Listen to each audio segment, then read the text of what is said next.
Hello, everybody, and thank you for tuning in to the Liberty Report. With me today is Daniel McAdams. Daniel, good to see you. Good morning, Dr. Paul.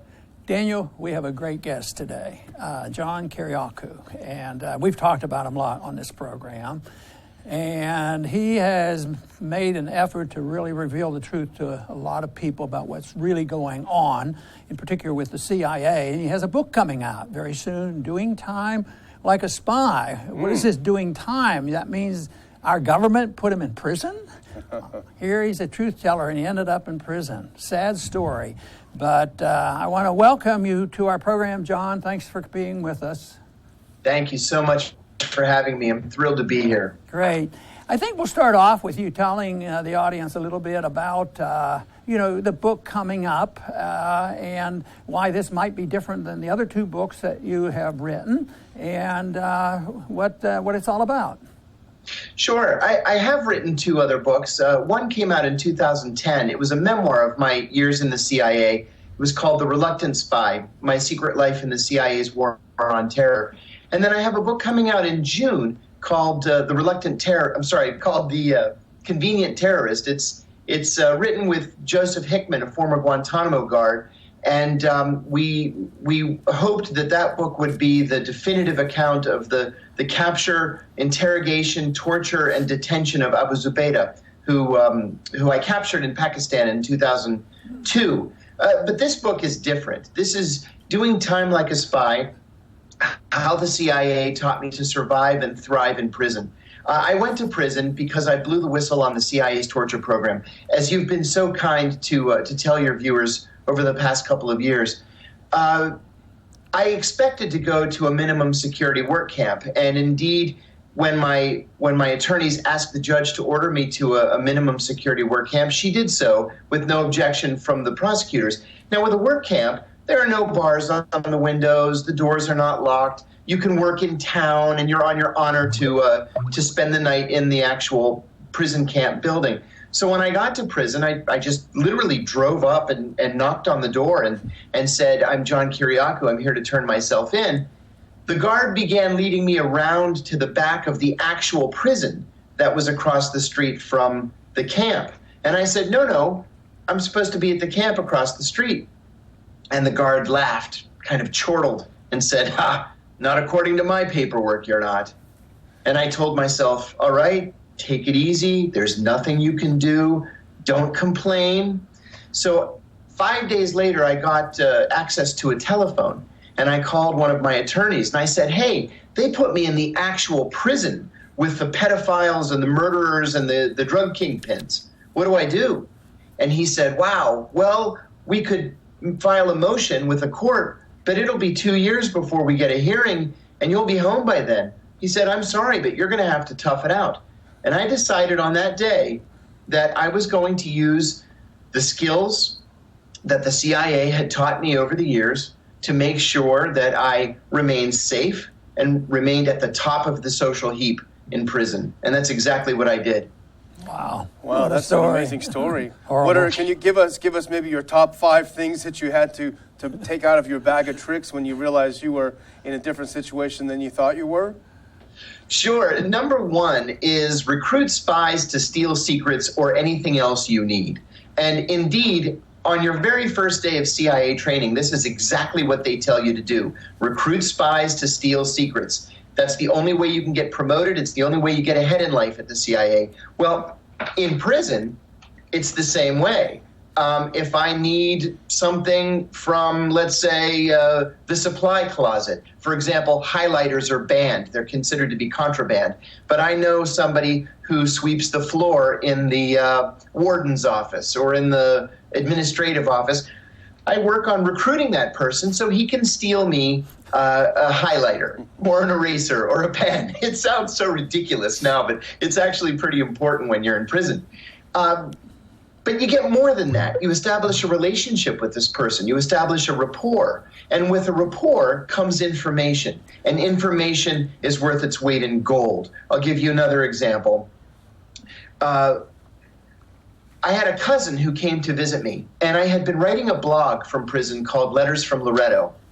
Well, I knew through the grapevine that the administration was seeking to place me in solitary confinement to try to get me to stop writing these letters from Loretto, in which I was exposing waste, fraud, and abuse in the prison.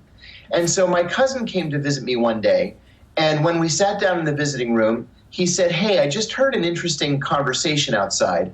One of the guards asked another guard, 'Who's that guy coming to visit?' And the second guard said, 'Kiriakou.' 'Oh, the CIA guy? Why isn't that guy in solitary?'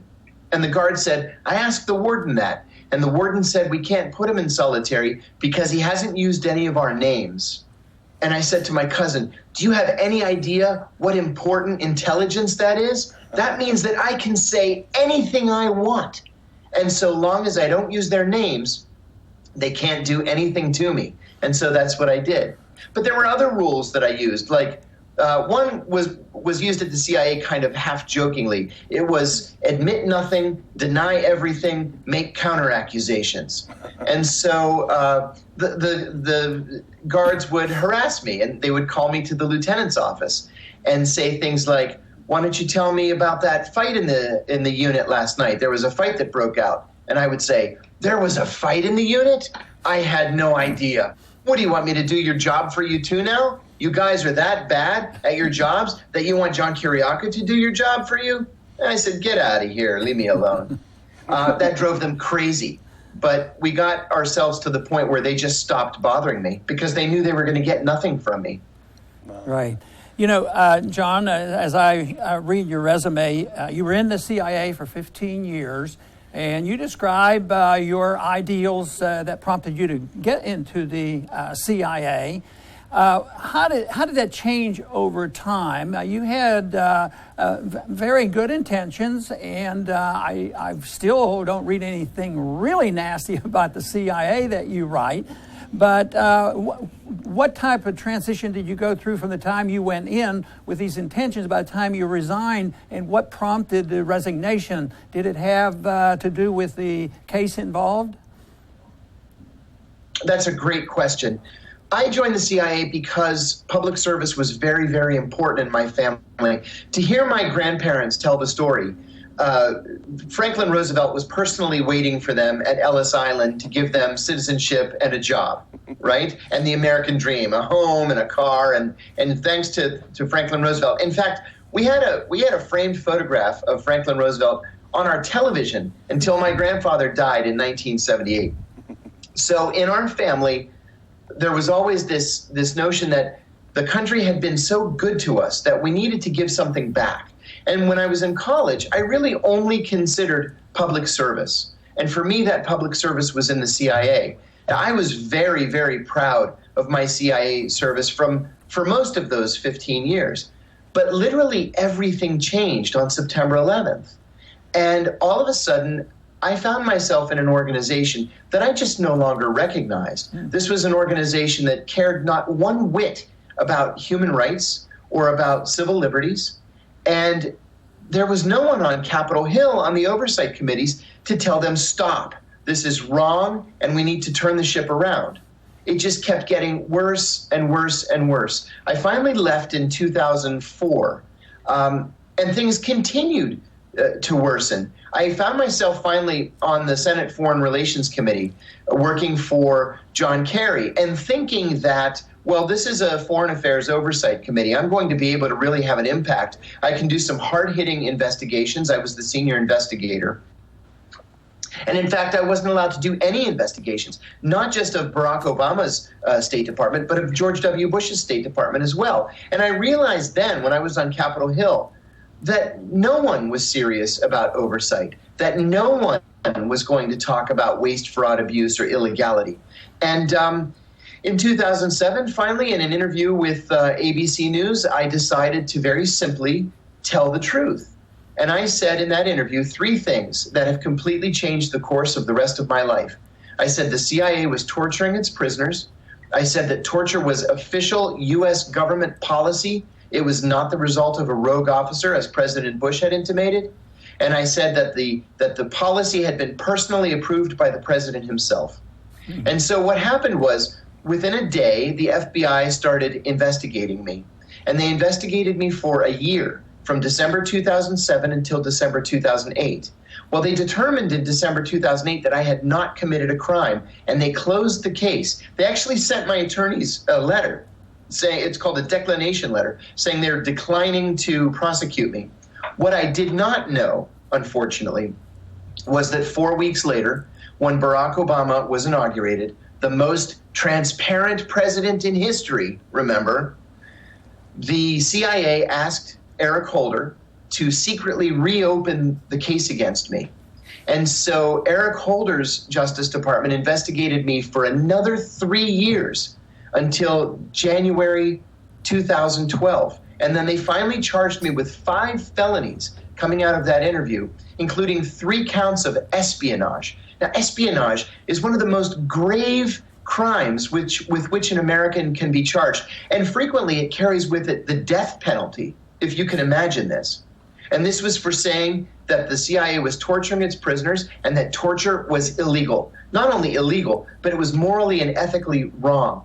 And let me add one other thing, Dr. Paul. One of the great things about working on the Senate Foreign Relations Committee is you get to have lunch with foreign diplomats all the time and just have really great in-depth conversations about what's going on in the world. And so I got a call one day from a Japanese diplomat who invited me to lunch. So I went to lunch and we had a lovely conversation about Israeli elections and Turkish elections and whatever the issues of the day were. And at the end of the conversation, he said to me, so what's next for you? And I said, well, actually, I think I'm going to resign soon. I promised Senator Kerry that I would give him 2 years, and it's been 2.5, and I think I'd like to go back into business for myself. Very excitedly, he said, no, don't do that. If you give me information, I can give you money. And I said, shame on you. What's the matter with you? Cold pitching me like that. And I went directly to the office of the Senate Security Officer, and I reported that I had been pitched by a foreign intelligence officer. He called the FBI. The FBI came up and interviewed me, and they asked me to call him back and invite him to lunch and try to get him to tell me exactly what information he wanted and how much he was willing to pay for it. So I did that. And then I wrote them a memo. And then they asked me to do it a 3rd time and a 4th time and a 5th time, which I did. And finally, he said to me, well, I've been transferred to Cairo. It's a dream job. Best of luck. I said, okay, best of luck. And I never saw him again.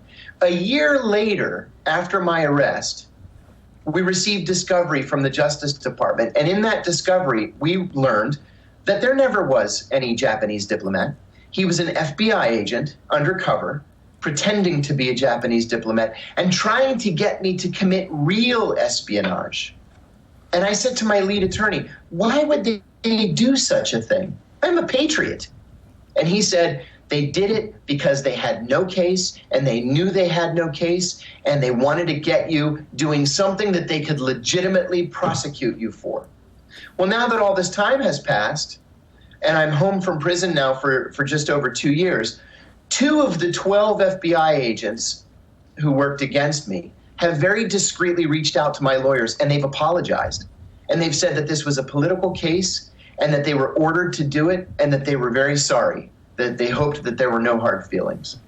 Daniel. Well, that's an incredible story. It's hard to follow up. You know, I've read interviews where you've urged other whistleblowers to go up the chain of command and not do what you did. And obviously it's from the story. Do you feel that way? What would you tell someone now? Because as you point out, well, first of all, the media is going to be hostile oftentimes to whistleblowers. The oversight committees on the Hill are not that much better, if any better at all. What do you say to a future Ed Snowden who's out there thinking about exposing the next torture thing or something of that nature? Well, the very first thing that person has to do is hire an attorney who's skilled and experienced in national security whistleblowing. There are a half a dozen of them in Washington. Hire the attorney first before you say anything. Now, you can go through this process in 2 different ways. And first, we can look at Tom Drake, the NSA whistleblower. Tom did indeed go through his chain of command. He went to his boss, After that, he went to the Inspector General at NSA. Then he went to the General Counsel. Then he went to the Pentagon Inspector General. And then he went to the House Permanent Select Committee on Intelligence. What he ended up with was 9 felony charges, including 7 counts of espionage. So that's what happens when you do it by the book. You do it the way that you're trained and supposed to do it. In my case, my chain of command had created the CIA's torture program. I knew that I couldn't go through the chain of command. So I went to the press. And again, if you go to the press, you're going to be charged under the Espionage Act. At least you were during the Obama administration.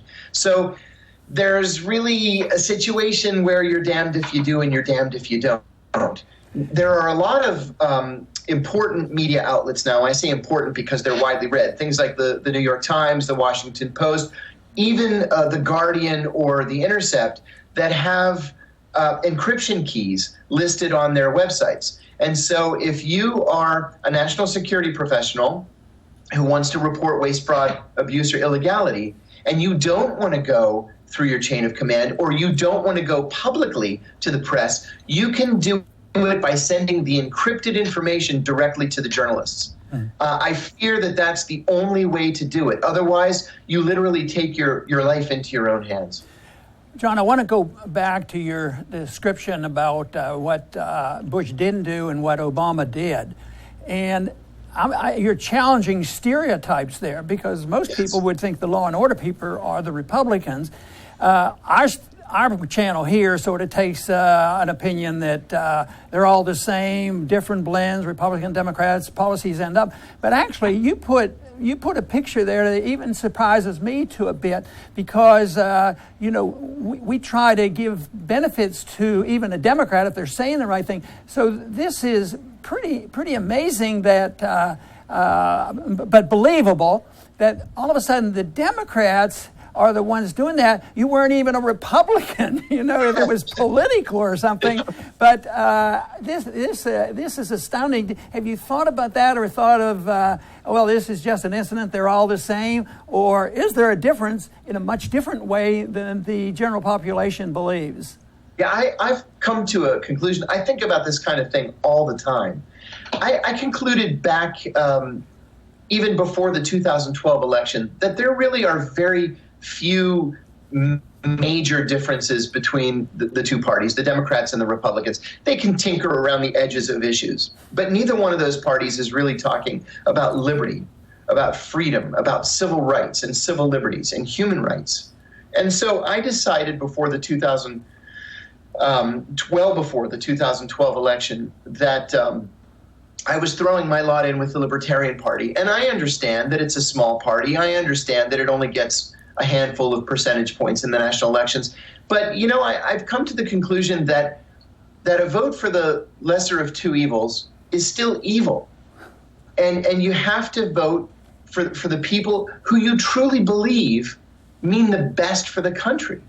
And to me, those were obviously the Libertarians.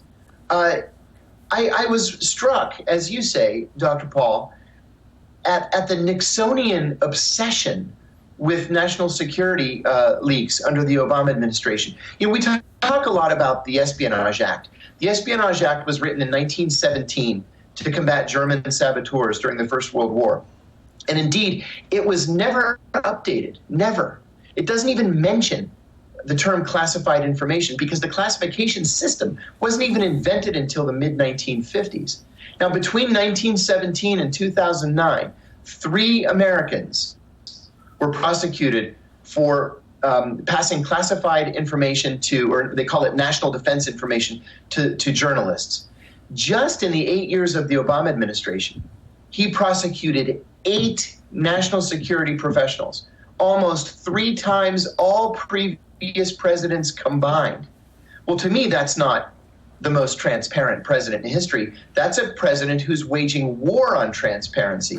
That's a president who is waging war on truth tellers and on national security whistleblowers. And that's the kind of president that you have to stand up and fight. John, I want to get your take on WikiLeaks. Mike Pomba, the CIA director, said this past week he considers WikiLeaks a, quote, a hostile intelligence service. he said Julian Assange is a narcissist who has created nothing of value. It strikes me that he wasn't just being hyperbolic. It seems to me as if classifying him even in a speech to CSIS, as he did, as a hostile intelligence service, has a lot of implications as to how you would fight it, as opposed to declaring it a publisher, which is what WikiLeaks tries to or believes that it is. What is your take on WikiLeaks and Pombo's recent comments on it? I think you make a very important point here. I think there really was an underlying message coming from Director Pompeo, and the message is that WikiLeaks will be treated here in the U.S. in the court system as a hostile intelligence organization. And I think that what that speech was Director Pompeo laying the groundwork for a probable Espionage Act case against Julian Assange, likely in the Eastern District of Virginia, where I was prosecuted, where Jeffrey Sterling was prosecuted, where charges have been filed against Ed Snowden. The Eastern District of Virginia in Alexandria, Virginia, is known as the Espionage Court. And it's called that because no national security defendant has ever won a case there. The judges are hanging judges.